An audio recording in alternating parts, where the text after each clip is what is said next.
shortly. Joined currently. Joined shortly by by Jordan Pecchio. Sorry, I could not get it out of my mouth. So we have for you here. All I'm going to tell you about this matchup: door to nothingness. That's all you need to know. On the left, I believe, is Justin Sayre.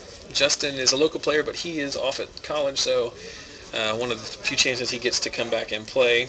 That's during the school year, so good to see him again. You said he's playing Jun Zombies? Jun Zombies, yeah. Okay. There may be some Justice, there may be some nothingness. This may be shorter. The problem is that it took me a little while to find a good matchup out there because I've noticed that I've become a little bit wary of picking the people who I know are playing aggro decks because the matches end up inevitably being super short, and we struggle to find.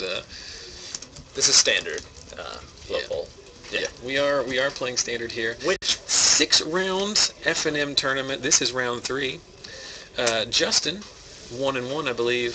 Cliff 1-0-1. I think that's the case. They might both be in the draw bracket. Not sure. So, like I said, Cliff is playing Door to Nothingness. He's playing like 5-color ramp with removal and all kinds of good stuff, and then he is playing Increasing Ambitions. Is this a Mike Flores deck? I'm not sure. Didn't he post? I think Mike Flores posted a deck, and I believe that's what Cliff is playing. I play tested with it a little bit earlier today. It seems good. It's got good cards in it. You know what I mean? Yeah. Door is like a fun way to win, but it's got good cards in it. It's not garbage. You know what I mean? It's not a kitchen table deck. But anyway, so that's what we've got going on, and then Justin obviously playing Jun Zombies. It should be pretty straightforward. So as you play your dudes, you attack with your dudes, you sack your dudes when you're done playing with your dudes. Could be over quick, as we see Paper beating Rock Lobster. So who's on the play, Justin? If you want to win your own play set of rock, paper, scissors cards like we use for our feature match every round, just go to Twitter @ZachSellsMagic. Follow me and retweet the giveaway tweet, which I just made last round. You'll be entered in a chance for next round. Pardon? Yep. Good one, Everett. So, I believe Cliff won the roll there. So we appreciate all of you that are joining us. 100 people. Last round we got up to 170. So tell your friends. Absolutely. I did post in the chat there some links to the Twitter links to my Twitter account if you want to get it on the giveaway, and then also the link to our Reddit post. We have a post on Reddit, which is basically just an archival post, talks about the stream and our YouTube channel. So if you go there and upvote it, try to spread the word a little bit.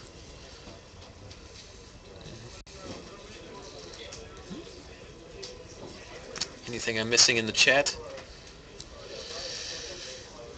Okay, so and another thing I would like to mention, last week our tournament was won by Drew Scher, who was playing a green junk tokens deck. And last week he was very proudly telling me that he had beaten someone with a goat token. Yes. Tonight he has said in 2 rounds he's already won 3 games with goat tokens. Yeah. I'm very excited about this. Undefeated with goats. I love it. Goat tribal, that's my running joke. So obviously off to a good start here for the Zombies deck with 2 1-drops. Cliff going to be at 14 right off the start, but he does hit the Lantern. Shocks himself with the Overgrown Tomb. And we see a Shred Freak, so he's playing a very aggressive Zombies list. Is the green, I imagine, just for Rancor? Yeah. Well, also, you can... Dredge Mingler. I mean, Dredge Mingler is just great in the deck. Yeah, not sure what exactly he's playing, what list that is, but should be good. The chat very interested in seeing a win via Door to Nothingness. 2 life here? Yep. He afford it. He's going to do something. He's gonna. I mean, it's a net 3, so. Thragtusk. You do play Thragtusk when you can. Okay. And remember, that screen you're watching is on a delay, so. I need to remember things. I'm not finding fault by any means. Just Thragtusk. Isn't that like just the absolute enemy of all aggro decks. Like, they land the Thrag, or any deck that wants to kill you very quickly. Yes, It's just like 5 life is very important.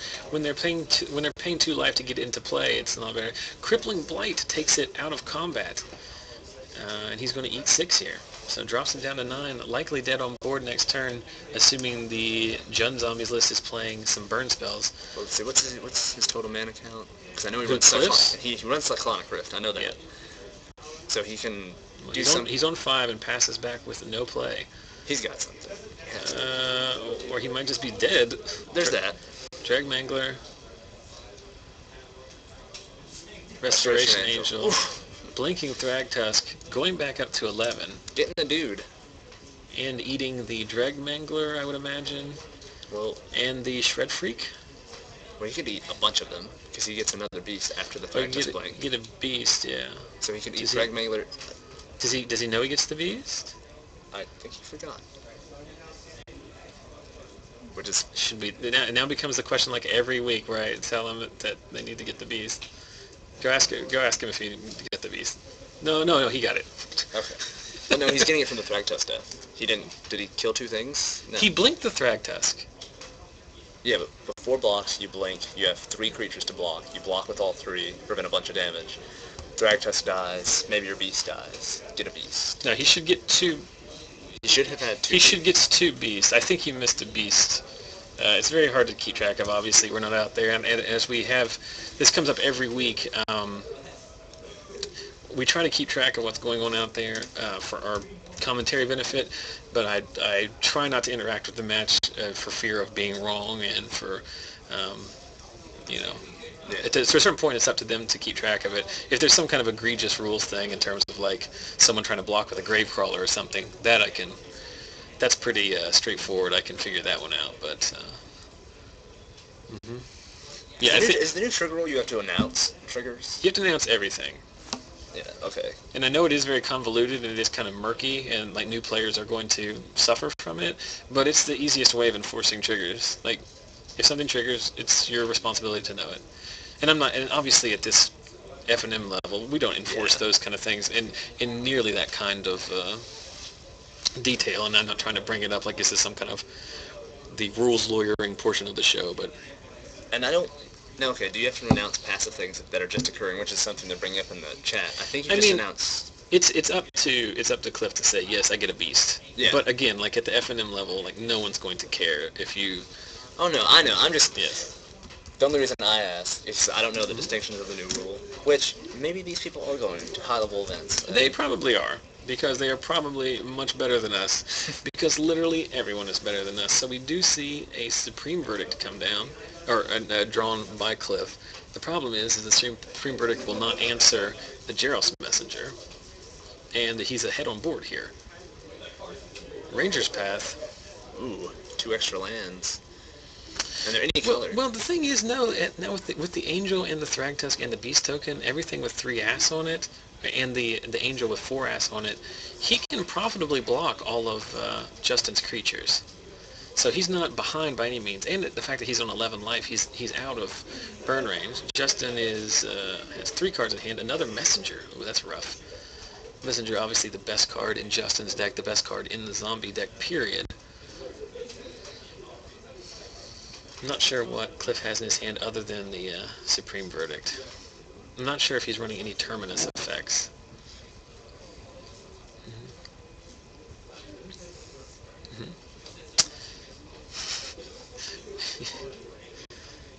So attacking with the Gravecrawler.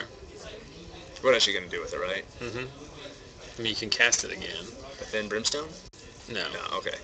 Yeah, I mean, there's really no point if you don't have a use for the mana, maybe they don't block it because they think there's some kind of trick. You could respond with Pillar after the fact, or Searing Spear or something, so there's really no reason not to do it. Perfectly justifiable play. So Cliff now on 7 mana with the Lantern out. Obviously his mana is fixed as well as he wants it to be. I see a Rift in his hand. I'm not sure that's... Well, it's going to be very good because he can chain Angels and Thragtusks and whatnot. But the problem with that is that... only their permanents. Oh, it's target player. I'm sorry. Yeah. You're But that's no good against the Gerald's messengers. Well, I can see what he could do is he can alpha here, let him go pass turn to Justin, let him go to combat, rift his whole board. Then attack for lethal. Yeah, like he plays a messenger. What do you care? You're just gonna swing the next turn. Yep. So instead, he plays the front half of increasing ambition, I believe is what it's called, right? Yes. That is the tutor. He can. It's a 5-cost tutor on the front half. He can flash it back, I believe, for 8. And the front half is just a demonic tutor. The back half is 2 demonic tutors. Yep. So 5 on the front, 8 on the back. Digging for answers. Did you see what he got? I'm No. not sure if someone in the chat saw what he got. I would be. Otherwise, I have forgotten to start the clock. High quality production value. That's what.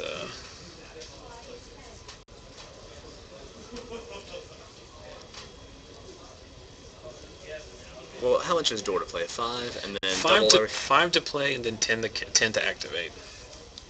The good thing being that I doubt that Justin knows he's playing door, and in Game 1, Justin has no way of interacting with it. Crippling Blight on the Restoration Angel. Removes it from combat. And alphas and wins? No, he can't win unless he has to have some kind of backup. 1, 2, 3, 4, 5, 6, 7, 8 coming in. You obviously block the Gravecrawler. You probably block at least one. I think you probably block at least one Gerald's Messenger.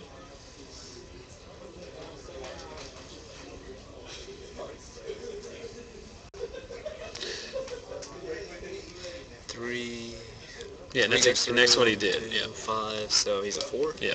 Takes 5 off of a combination of triggers and... Which I'm curious why he left the Shred Freak, right? Because he can recast the Gravecrawler. And I think he would just lose the Shred Freak.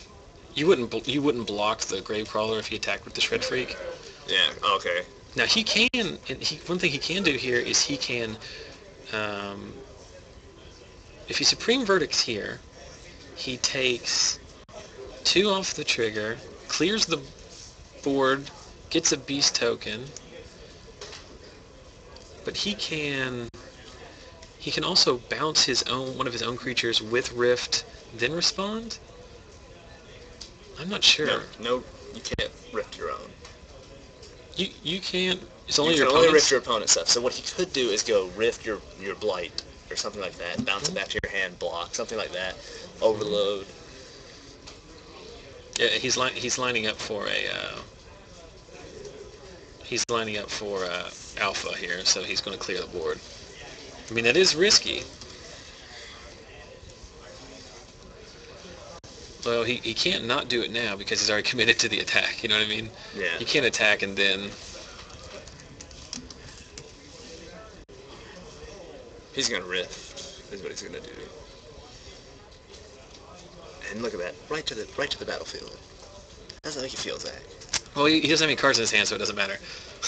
I would hold it in my hand, but he can scavenge here. The often forgot but about. it's a waste now. Yeah. As soon as that rift goes, it's just like you just spend all your mana. When another thing Yes, is, it was unnecessary. Yeah, because if he did not draw the lands, since he drew the land, he could recast both of his Gravecrawlers and kill him because it's only at 4. What is? Okay, I'm just confused now. Oh, so he's going to flash it in. He's going to get a beast. He's going to gain 5 life. Okay. Goes back up to 9. Remember that the Lotleth Troll does have trample. It is a 5. So he's going to... I think he misplayed. How so? He rifted his angel. And like I've been saying, you can't rift your own permanents. I thought he played another angel. He rifted his own angel. Oh, you're right. Well, I'll tell him after the fact. I'm not going to interrupt this game. No, it's one of those things that you just... A lot of people don't think about it because we had Disperse in the last set, which did the exact same thing to anything, I believe, for the same mana, but... Well, the reason people are asking in the chat why I'm not going to do that now. Well, the problem is now after they've already lined up blocks and everything like that. By the time I get out there, it's going to be very difficult to set it back to the original game state. Mm-hmm. No, everyone in the chat is exactly right. Okay. Well, now I'm going to stop acknowledging the chat because, like I've said in the past, it's very easy to sit on the internet and correct play mistakes because you don't have to go out there and actually interact with them and try and back the game up and stuff. Remember, I'm not a judge here. I have no authority to do that necessarily. I will tell them so that they don't make the same mistake in the future game, but you also have to remember that it's up to the players to know what their cards do. The text of every Magic card is printed on it. Mm-hmm. Yeah. So, yeah. Again, like if it's a situation in which I can go out there and very easily fix it and back it up, I would gladly do that. But in this case, it's very convoluted, and I'll be perfectly honest with you, I'm not going to lose sleep over it. So if that's sign in blood for the win. Okay. No, he's going to Sphinx his Revelation. Ooh, that just makes it seem. Now you let me draw 2 extra cards. 4, 5, 6. Goes back to 4.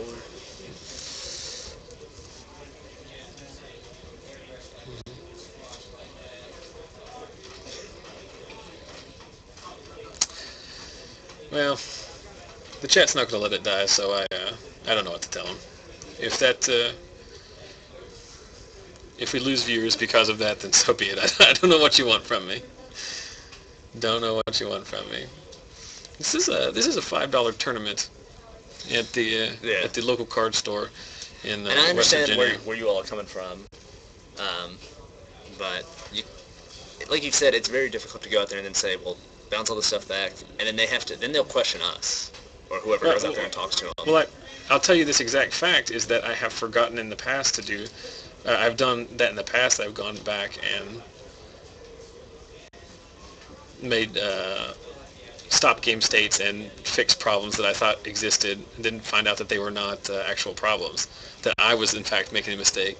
Because remember, I can't. This one's very straightforward, but remember, I can't hear the conversation out there. Like the issue with the beast token previously. I don't know if there was one and he just didn't put it out there because it traded in combat with something or something like that. So if other streams do it and you would do it differently in your circumstance, then I applaud you. I'm not saying it's right or wrong, just saying that's the way it's going to be for now. So, and that will officially be the last thing I mentioned about it. Bump in the night should drop Cliff to 1. It may very well not matter. Cliff is not out of the woods here. He is at 1 life. His opponent does have... Well, I would bring up this one thing that they're talking about in the, like, if he would have bounced the opponent's board and said and would have won him the game or not. The deal is, though, with the messengers, he had already scavenged, so he was unable to play the messengers post-combat to drain him anymore, and he would have had about 10 damage, and maybe some more if he would have been able to get rid of the Blight. And actually, the Blight would have been gone, because the Rift would have been overloaded, everything would have been back, so it would have been 11. Yeah. So he could not have played his messengers that turn, but it's not going to matter, because he's going to messenger him. So there you go, Internet, you got your way. So I'll go out there and tell him now.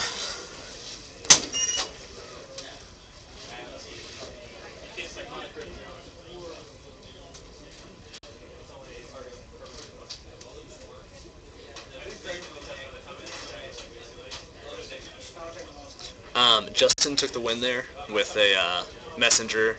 Cliff was at 1.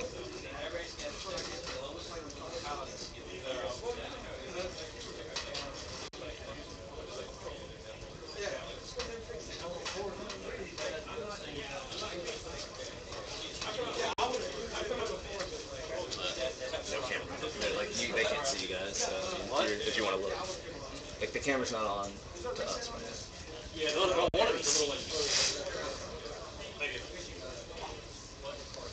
Alright. They've been educated. We got them squared away. So everyone was kind of curious there about the Rift, though, but, I mean, that's the power of Rift, is the ability to just set someone, like, time walk them. Yeah, it is a very interesting point that you make that you can basically set... I mean, Cliff's playing basically the control deck in this matchup, but because he does have Thragtusk, Restoration Angel interaction there, he can set up an Alpha Strike. Yeah. And this, because the Zombies deck is doing damage to itself. I mean, he's playing his lands untapped. He's signing in blood himself. Yeah. So... Well, the thing I always think about it is you have to, like, sometimes people miss that, and they think, what do I have to do to survive, rather than what do I have to do to win? Because, if your life's at 4 or 5 or something, you're not going to go for the more offensive play most of the time, like rifting on someone's opponents, and like everyone said, messengers in hand, they're thinking you're going to drain me and kill me. We're getting questioned about what the records are here. These are both they're in a draw bracket. This is 1-0-1. So,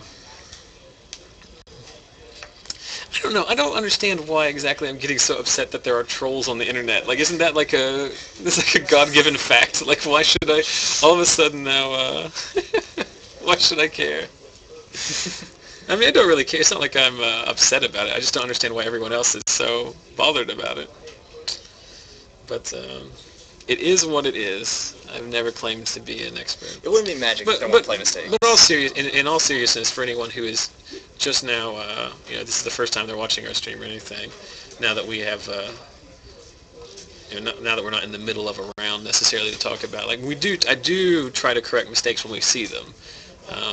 But the reason that one got so convoluted was because, number one, I myself was unfamiliar with Cyclonic Rift. It was only when you explained it to me, because I honestly thought it was just a boomerang as well. Makes sense that it's not a boomerang because it's 1 and a blue. Yeah. Then it would be fundamentally better than a boomerang almost. But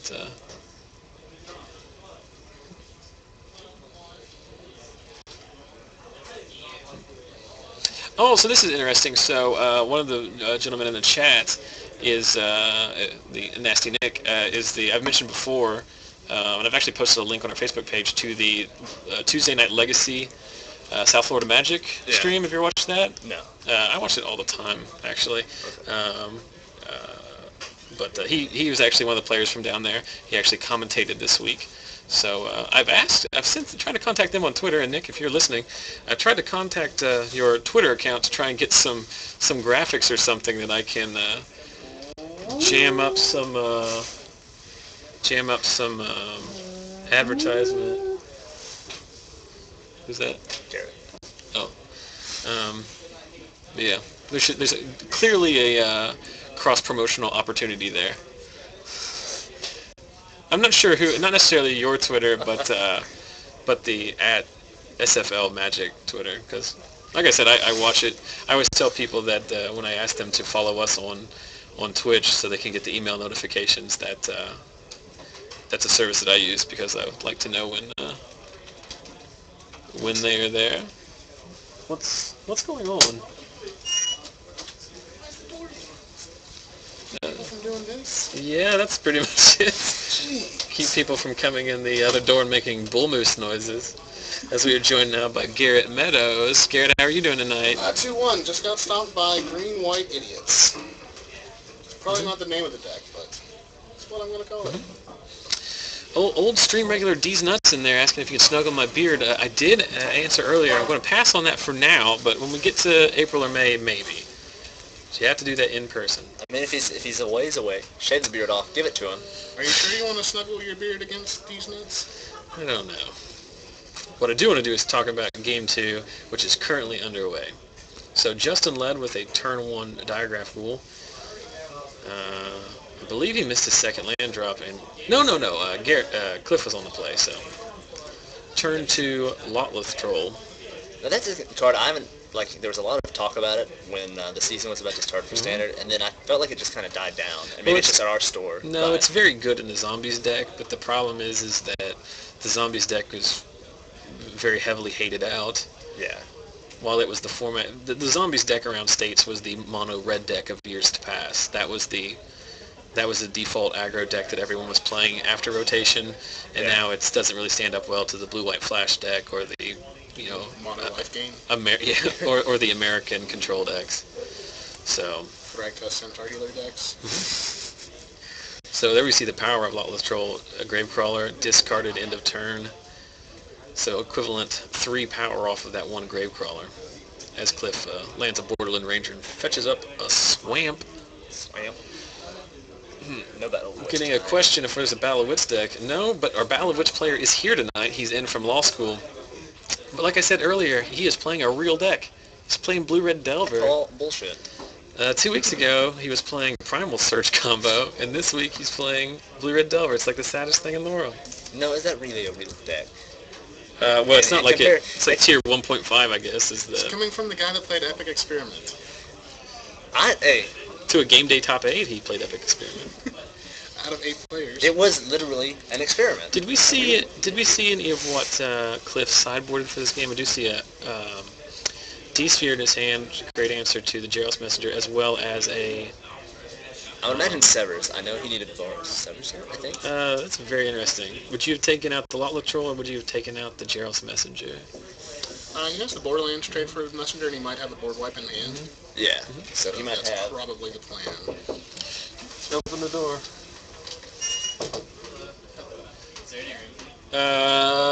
Not really. So like This is the most popular broom closet ever. well, we do have some people... Ooh, Aristocrat. That just makes the math all different. Good game. 1, 2, 3, 4, 5, 6, 7, 8, 9. 1, 2, 3, dead. That's how that math works. I blocked the Messenger. I blocked the Messenger, and then... Maybe he has a Terminus. I don't Either think, way, the 3 damage... I don't think he's playing a Terminus, honestly.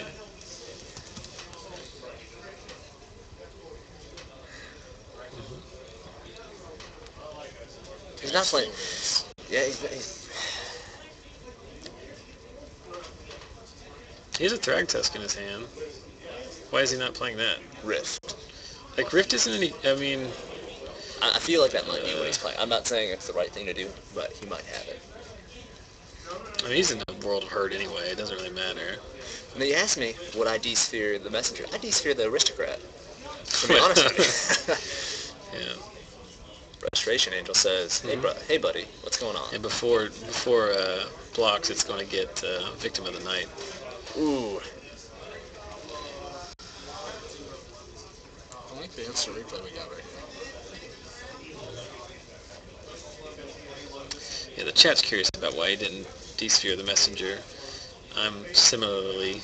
Well, it doesn't matter. Looks like That he was... had 2 life and then he sacked the Messenger. Well, the... Justin's curve there with zombies was... I mean, it wasn't the absolute nuts, I guess, but...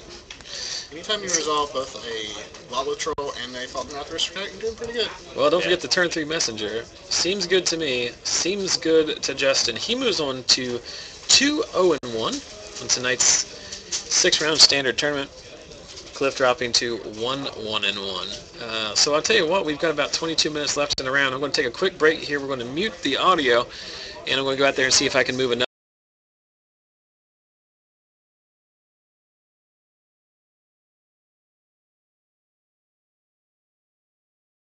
Maybe.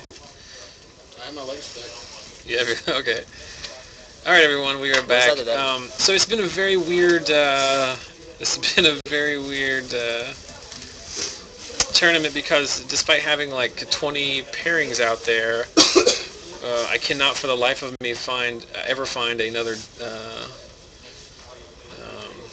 a game 3 to just shift over the camera. When I went out there, everyone was either finishing game 2 or already done. A lot of people standing around. There's only like 2 or 3 games there, so we don't have a ton of time left in the round. So we'll just talk a little bit. We're here. I'm joined by Jordan Peckjo and Garrett Meadows. Garrett, you're 2-1, right? 2-1. What are you playing tonight? Esper Mill. Let's talk about your deck. Sure. You want to look at it? I do want to look at it. So that's I'm going to listen to feedback that I always get, which is that we need to do more deck texts. So let's do this. Sure. Do you have a digital copy of this you could send to me after the fact? Is this someone's deck or is this a Garrett Meadows special? Garrett Meadows special. All right. So. Tell me a little bit about this deck while I try to find out some big hitters.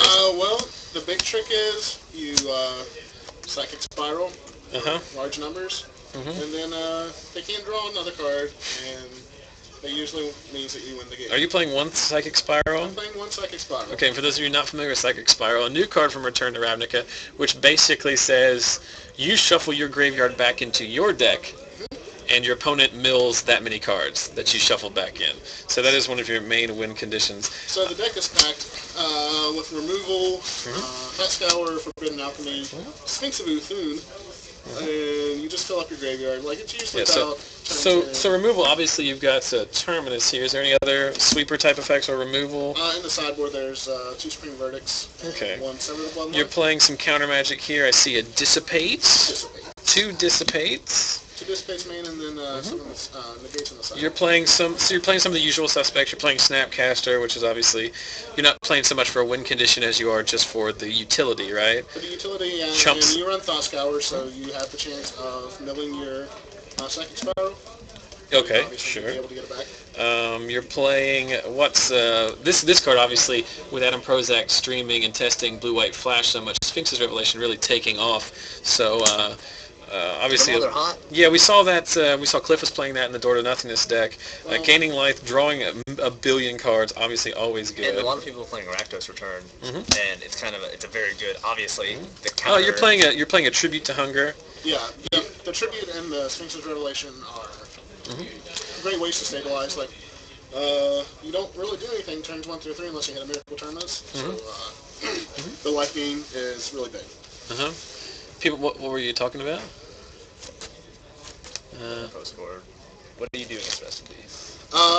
Like, people that play Rest in Peace are usually not control decks. So if they take a turn playing Rest in Peace, I'm fine with that. I do have Detention Spheres in the sideboard. So you're prepared for Graveyard Hate in games 2 and 3. Yeah. You are playing one of this guy, Jace 3.0. Yeah. The most broken card in queue. Pretty fair in this deck. It just seems like another way of...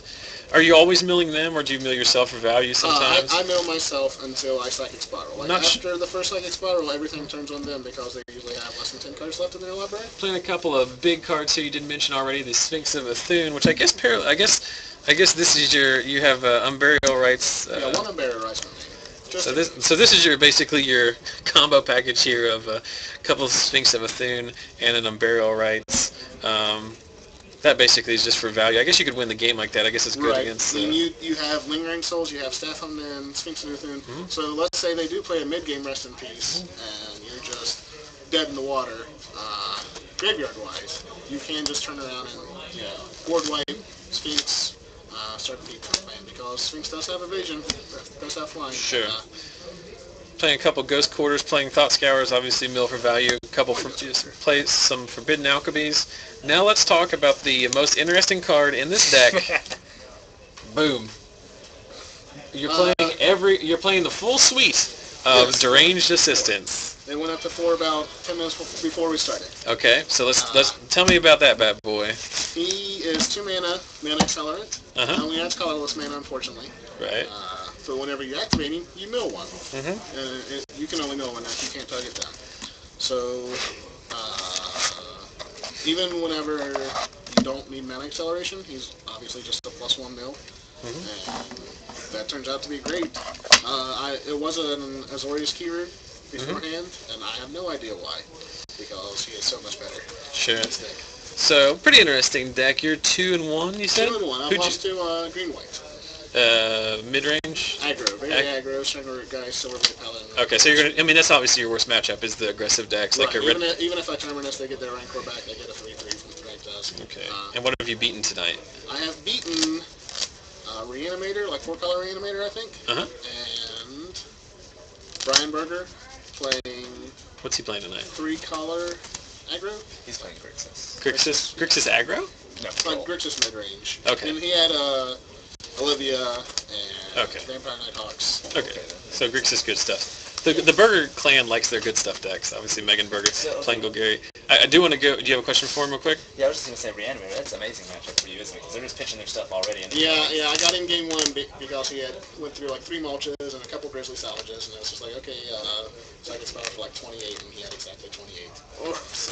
Okay, that was... So, let's talk quickly about... Yeah, Psychic Spiral against them seems very good. Yeah. So, talking about... sideboard, you have 1 Erase. Is there a particular card you're bringing that in against? It's against other control decks. For D-Spheres? Rest in Peace, yeah, mainly for Detention Spheres. Like, if I can get double value out of my Sphinx, that's great. Sure, you're playing a couple copies of Negate, obviously against control as well. Yeah.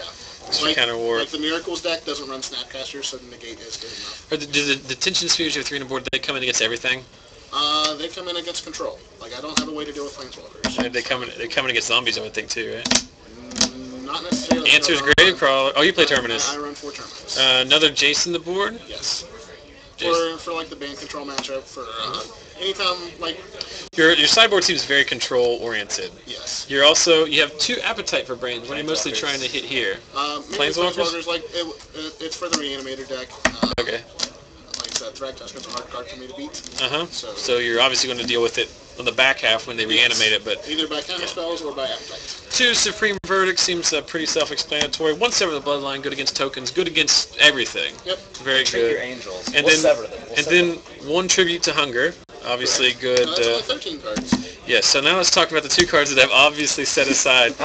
Tell me about these 2. Cellar Door. Now, I haven't got to side on Cellar Door yet, because it's mainly for... It's mainly for jokes. It's mainly for laughs. Like, you can't sign it in against a fast aggro deck, because you don't want to draw it and then be like dead turn 3. It's for the mid-range decks, for like a Jund deck or a Bant mid-range deck.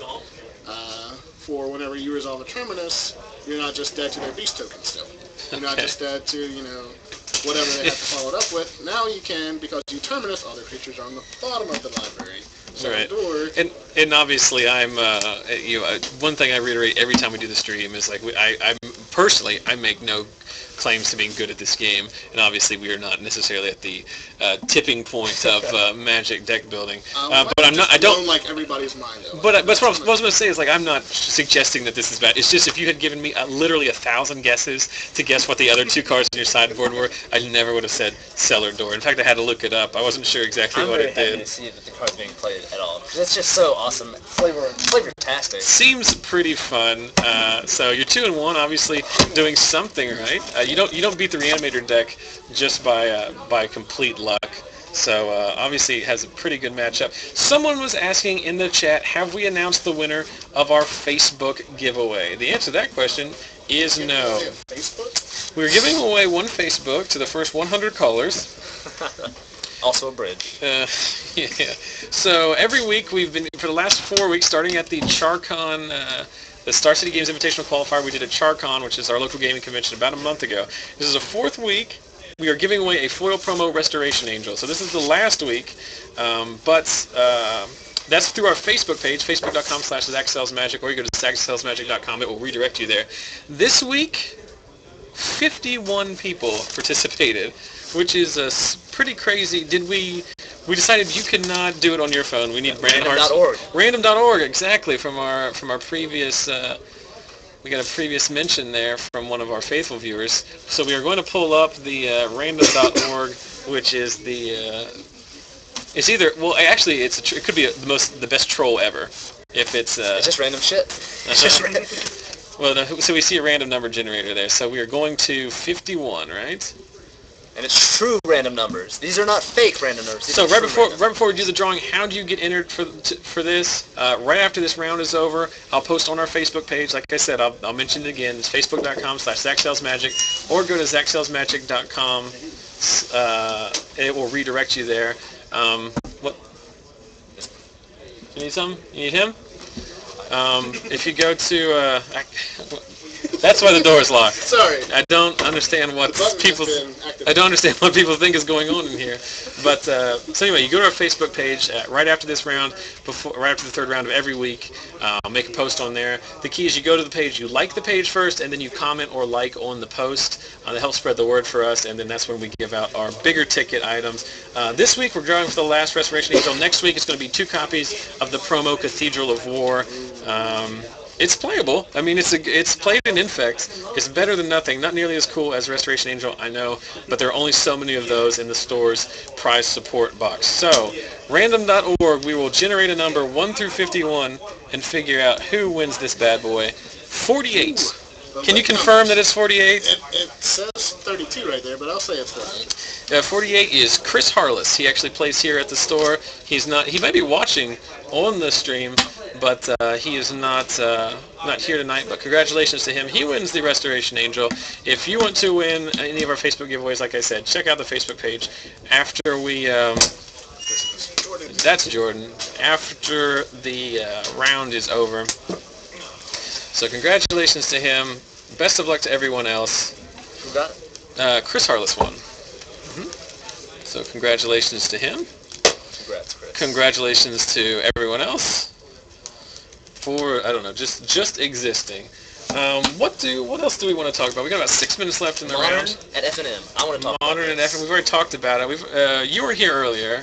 We talked with Megan Berger. That's the big topic at our store specifically. If you haven't heard, last Thursday, I think it was on Thursday, in the Wizards Play Network monthly newsletter to the tournament organizers, they have announced that in January 2013 they will start sanctioning modern tournaments for FNM, so they can get in on that. Obviously, in larger areas, I think people are already playing a significant amount of modern now.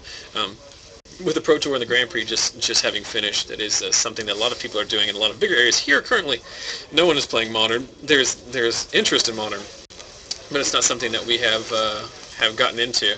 So earlier we talked with Max Turner and Megan Berger about it. Jordan, you obviously, for those of you who are on Facebook, we had a pretty interesting discussion about that this week. Garrett, I have not weighed in as well. So what is your all's opinions of this new development? I'm all for it. I think it's really good to see a healthy spread of formats that lets a lot of players, and as many people were talking about, it's a good way of outpouring. Like, typically if you just play standard, your cards rotate, they're dead. You can't do anything with them. You have to trade them if you're an only standard player. If you can get more people into modern, just cycle some standard cards out into that or something, to me it feels like I'm not just buying all these cards and wasting my time and money on one format. I'm going to get to be able to play multiples, because some people only get to turn out at FNM. Yeah, that's a good point. And I think that's one thing that Wizards is definitely trying to push, is that another eternal format that is not... Legacy is obviously my favorite format, and I'm not talking bad about Legacy at all. I know that's a very popular thing to do, is complain about the price of Legacy, but with the Legacy is 20 years in the making. It's hard to compete with that in terms of it's hard to undo 20 years of appreciation of price and card availability and stuff like that. But that's what they're trying to do with Modern, is give people an eternal format that they can use their cards and stuff. And what I've said earlier, you might have saw, and what I've said all along is that while I doubt we will ever see modern FNMs in our local store, simply because our player base is standard. People want to play standard. But what I like is that Wizards is supporting this format much better than they did, or it seems like they're trying to do it much better than they did the old extended format, which they basically just ran into the ground because it was only a PTQ format. Like, there was, there's a Pro Tour and there was a PTQ season, but no one played it. There was Block, right? Yeah, and Block is the same way. Like, Block, you can play Block FNMs now. But no one does, because no one wants to play Block. I mean, look at Innistrad Block was by the time Innistrad Block was in, like, did you watch the Players Championship, the World Magic Cup? Like, everyone, like, I think Kai Booty actually on his Twitter said, like, so when you show up for that event, does everyone just get a copy of the Block deck? Because they all played the same deck, because it was clearly, it was a format was solved very quickly, and that's such a small card pool. It's pretty tough. But the cool thing about Modern is they're trying to do what they haven't done, as I hear time being called outside, so we are close to the next round here. But they're trying to support this format, and I'm all for that. Like I said, we're probably not going to see Modern at the FNM level, simply because it's not really lucrative for the store. But now that it's in the vernacular, now that people are getting exposure to it, if they support it well, then we can have a Saturday tournament or a Monday night tournament or a once-a-month thing, or a Grand Prix trial format or something like that. It's a big leeway into Modern Masters, as everyone's mentioned. It isn't released yet, and you have to have interest, like building that interest now and having people like, I don't know what Modern is. It is a good marketing tool to all of a sudden say, hey, you can play Modern at FNM here in a couple months, and oh, by the way, in 6 months we're reprinting all of the good Modern cards. So it is a very good fetch lanes. How much do you think fetch lanes are going to go up to? In because they're Modern? Not being reprinted in Modern Masters. Yeah, I think they'll probably be reprinted in a second Modern Masters, but that could be as far as 3 years away. Correct. If they're doing a 2-year cycle. But that's confirmed, right? Invest in them now, is what you're saying? Yeah. Have you seen... I don't know. I'm going to brag a little bit. On Wednesday at our Legacy event, I did finish my foil playset of Verdant Catacombs and Marsh Flats. So, Super Baller time. None of the blue... Is there a ban announced before January 1st? I'm not sure. Isn't there a January? No, there's a December ban announcement. It's like right, because I remember last year, because we go to my wife's family's for Christmas, and I remember seeing the announcement while I was there. So it should be late December. I don't. That's an interesting point. We can talk about that at some point. So, I mean, that's probably going to decide the format more than anything. Like if they decide to ban Bloodbraid Elf or something like that, that would suck. That's really going to, unban Jace, unban Pond or something like that. I think they're not, and just to kind of segue into it's an interesting thing to talk about the what the next potential bannings could be or unbannings. I don't really expect to see any bannings. I don't think any of the formats are necessarily weighed down. I mean, there's an argument about maybe a Jund card simply because of the saturation, but I don't think the deck they don't ban cards based on the number of decks that are being played necessarily. It's on whether or not they're oppressive to the format. Right. If 35% of people are playing, well, it's like Delver. The reason they said they didn't ban cards in Delver is because while a huge number of people were playing Delver wasn't necessarily winning at a higher rate than anything else. It was just that everyone was playing it. Attendance wasn't going down either. Yeah, well, unlike Stoneforge and Jace. If you looked at the Modern event over the weekend, I know there was a lot of Jund, but there was also, gifts made it in. Mm-hmm. Yeah, we were talking about that. There were 7 different decks in the top 8 of the Modern. I'm going to that's on my list of things for the recap. Like I said earlier, every week I do a recap post after, I think on Sunday, once I post the videos to YouTube. So everything we've talked about here, I'll provide more information, so check that out on Facebook. But there's 7 different archetypes represented in the top 8 of Grand Prix Chicago, which was a Modern Grand Prix. So the format's pretty healthy. Yes, it was a Jund mirror, like a 73 or 75 card mirror. The 7, the 2 were the exact same made. And Luis Scott Vargas was 10th in that event with the same deck. Right. So, I mean, but that's Channel Fireball having, they're very good at Magic, and they found the best deck. But like you said, there was a Gifts deck, there was an Affinity deck, there was a Splinter Twin deck, which was a deck that people had thought had gone. There was a Pod. Yeah, Restoration Angel, Kiki Chiki Pod. Pod. Can we get back to LSV? And did you watch the match?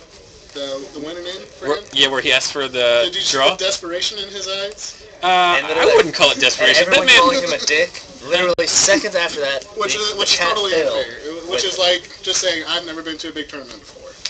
So what Garrett is referencing is actually an interesting point. It's something that happens a lot at bigger tournaments. That so in the final round of the Grand Prix, Luis Scott Vargas was playing to get in. He was just winning in. He was playing against a player who was basically already. He was locked. He was locked in. Was he locked in, or well, he was? The player was locked in because he knew when he asked. He said, "You're going to get in whether or not this happens." I didn't know. Well, if he had a draw, if he had a loss, he'd been out.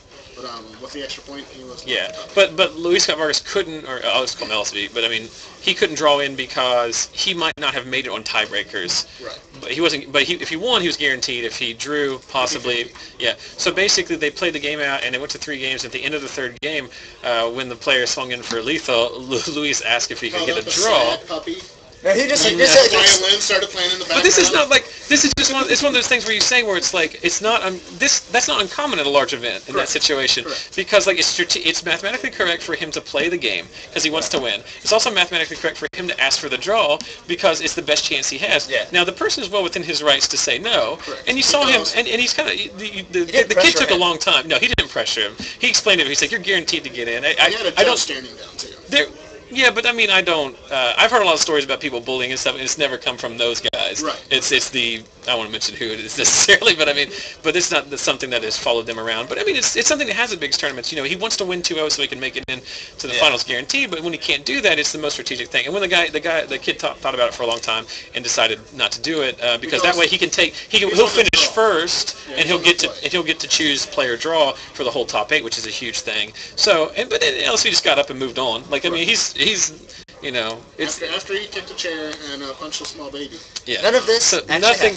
Yeah, but were you talking about in the chat? The chat blew up at the kid. I saw that. I saw it all in LSV. Well, then it was half and half. Okay. Because people were upset at LSV thinking that he was asking for some kind of favoritism, which is not correct. And people were mad at the kid for not letting LSV possibly draw in the top 8, which that's also not correct either. It's not the kid's that's a guy that's on TV a lot or it's on Magic coverage. He's a notifiable name, but he's not obligated. But it's also sometimes at any time you have to be aware. How do I know if he's cheating? And he may not even know LSV. I doubt it. But going into that, and it was his first time top 8ing. So why risk it? Yeah, the kid's 18, I think, or something. Shane something. Like I said, there'll be a link to those decks and stuff like that. But I did think it was an interesting thing that if you did watch it, and you can go back in the Pro Tour coverage and watch it, it should still be on their Twitch stream, twitch.tv/ Magic Pro Tour you can go to it in. But like I said, it's something that happens all the time at big events, and there's no shadiness at all. Yeah. Like, there's shadiness at big events, but that's not it. You know what I mean? That's just saying, like, hey, I lost, but if you're a nice guy, maybe I can sneak in. So you ask, when he says no, you move on. That's and it's like, if you made it to that point, wouldn't you act, like, wouldn't You all of us made do it the that same way. thing?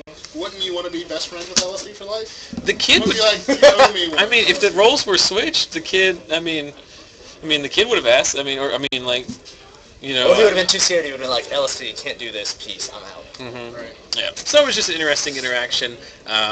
Obviously, no shadiness, but you might check it out. It was very interesting. Maybe I'll post a link to that too, to that specific point in the Twitch replay. It should be good for the next week or so. Just so you can check that out. Link to LSV Scoop. Yeah. So we're going to take a break here. Round 4 is about ready to start. We're going to go out there and find you another match. So stay tuned with this. I promise. The kid lost. The kid lost. The kid lost in the first quarterfinals. Yeah. So it may not have mattered. But the deck LSV was playing did win the tournament. Yes. So it's interesting. But there's a lot of variance in Magic, and there's no real. You can't really look at anything one match at a time and think of anything.